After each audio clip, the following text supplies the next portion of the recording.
All right, here we go. Question number 6 from our college algebra homework number 1 in ALEKS. This is where we get into evaluating functions. Evaluate in this case means plug and play. And so notice we have 3 different functions, f of x, g of x, and h of x. They do want us to find f of -3, g of -3, and then be careful, h of +3. So it looked like they were being consistent, and then they switched it up on us. Remember that math is an attention to detail sport, so pay attention to detail. First, we're going to calculate f of -3, which means I'm going to copy this function into my scratch work and show you how to evaluate. What needs to happen is every x in your function gets replaced with whatever's in the parentheses. Notice that this says x is -3. What we get out of that is a y. So what we're really calculating here is ordered pairs. When x is -3, what's y? That's what we're going to figure out. Now, students are going to wonder, what kind of scratch work do I need to show in order to get credit for my correct solution? Here's the scratch work I need. -6 plus square root of 19 plus -3. That is all I need to see.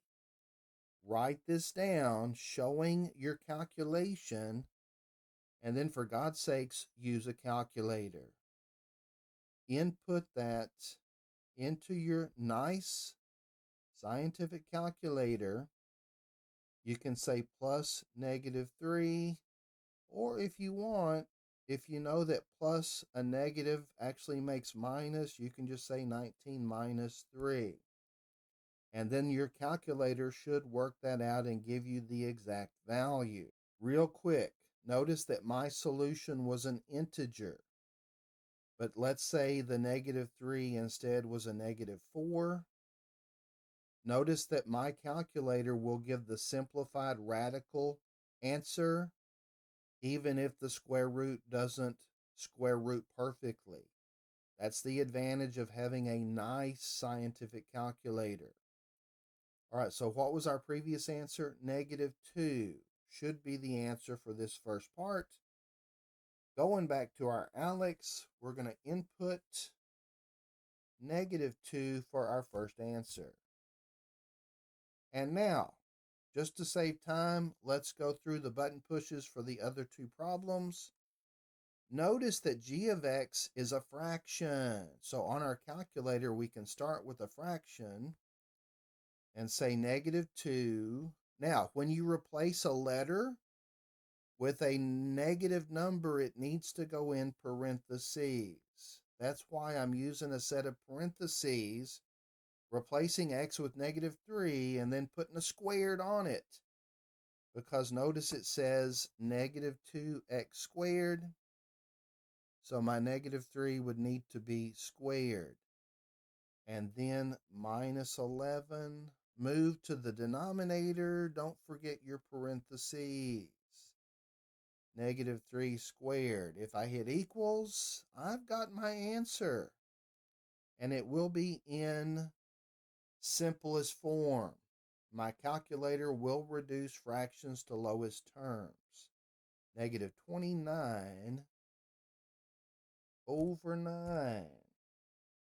And last but not least, pulling up our calculator. Clear, we've got 3. Now, on my calculator, I do have an absolute value function. On the Casio ClassWiz, it is shift and open parentheses. X gets replaced with, don't forget it's +3 this time. 3 minus 10. The worst thing that could happen is you input a -3 because you're used to doing -3 and then they change it on you. Attention to detail. Last answer 21. And then if we zoom out and check, we get the green, I didn't get my green check this time, but it did say correct. And so that's going to do it for this particular problem. If you have any questions or comments about anything covered in this video, please feel free to leave those in the comment section below, or you can text me. And thanks for watching.